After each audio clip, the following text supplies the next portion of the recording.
Shalom Bapak Ibu dan Saudara-saudari yang dikasihi oleh Tuhan kita, Yesus Kristus.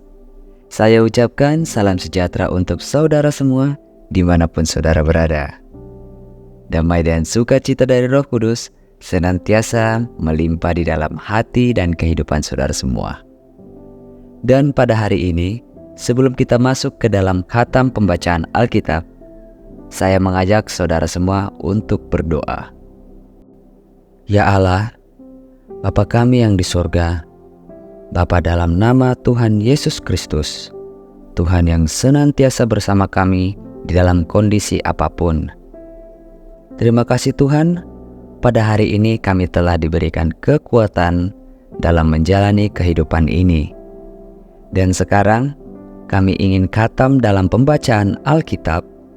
Berkatilah dan urapilah kami, baik yang sudah pernah membaca ataupun yang belum pernah membaca dan khatam Alkitab, supaya firman-Mu bukan hanya sekedar kami baca dan khatamkan saja, namun bisa kami pahami serta bisa tertanam di dalam hati dan pikiran kami, sehingga kami bisa menjadi pelaku firman-Mu.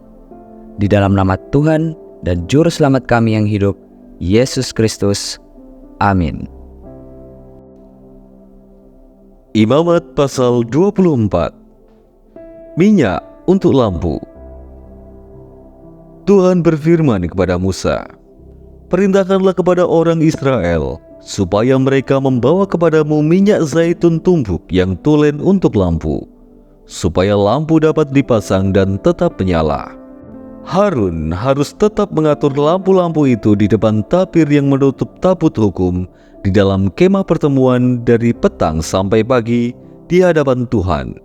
Itulah suatu ketetapan untuk selama-lamanya bagimu turun-temurun. Di atas kandil dari emas murni haruslah tetap diaturnya lampu-lampu itu di hadapan Tuhan." Roti sajian. Engkau harus mengambil tepung yang terbaik dan membakar 12 roti bundar daripadanya.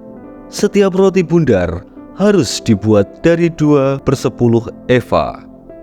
Engkau harus mengaturnya menjadi 2 susun, 6 buah sesusun, di atas meja dari emas murni itu di hadapan Tuhan. Engkau harus membubuh kemenyan tulen di atas tiap-tiap susun. Kemenyan itulah yang harus menjadi bagian ingat-ingatan roti itu, yakni suatu korban api-apian bagi Tuhan. Setiap hari Sabat, ia harus tetap mengaturnya di hadapan Tuhan. Itulah dari pihak orang Israel suatu kewajiban perjanjian untuk selama-lamanya. Roti itu teruntuk bagi Harun serta anak-anaknya, dan mereka harus memakannya di suatu tempat yang kudus. Itulah bagian maha kudus baginya dari segala kurban api-apian Tuhan. Itulah suatu ketetapan untuk selama-lamanya. Penghujat nama Tuhan dihukum. Lain-lain kejahatan.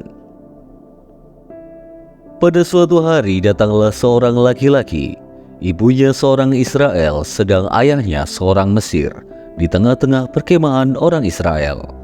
Dan orang itu berkelahi dengan seorang Israel di perkemahan. Anak perempuan Israel itu menghujat nama Tuhan dengan mengutuk. Lalu dibawalah ia kepada Musa. Nama ibunya ialah Selomit binti Dibri dari suku Dan.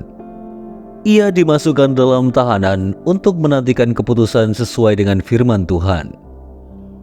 Lalu berfirmanlah Tuhan kepada Musa, "Bawalah orang yang mengutuk itu keluar perkemahan, dan semua orang yang mendengar haruslah meletakkan tangannya ke atas kepala orang itu. Sesudahnya haruslah seluruh jemaah itu melontari dia dengan batu. Engkau harus mengatakan kepada orang Israel begini, setiap orang yang mengutuki Allah harus menanggung kesalahannya sendiri. Siapa yang menghujat nama Tuhan, pastilah ia dihukum mati dan dilontari dengan batu oleh seluruh jemaah itu, baik orang asing maupun orang Israel asli.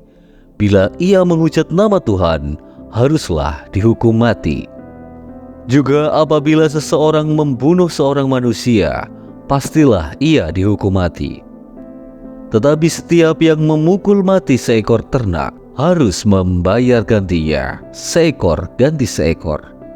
Apabila seseorang membuat orang sesamanya bercacat, maka seperti yang telah dilakukannya, begitulah harus dilakukan kepadanya. Patah ganti patah, mata ganti mata, gigi ganti gigi.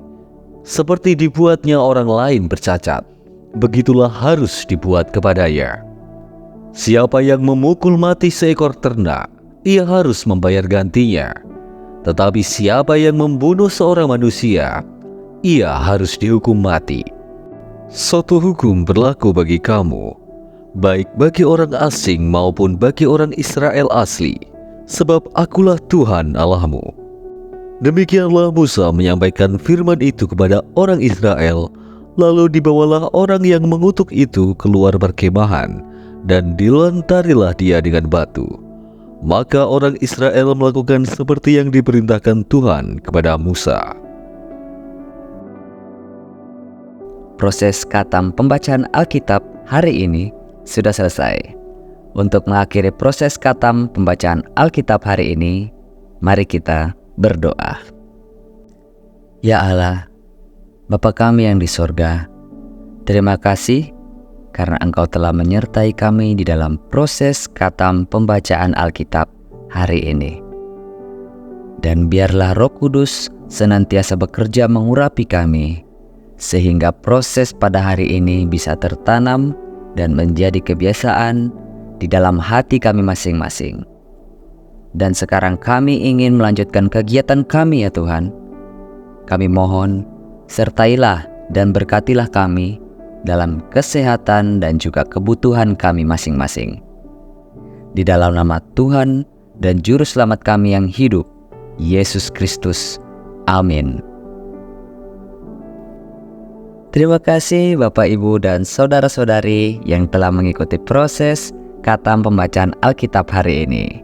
Sampai bertemu lagi di episode berikutnya. Tuhan Yesus memberkati kita semua.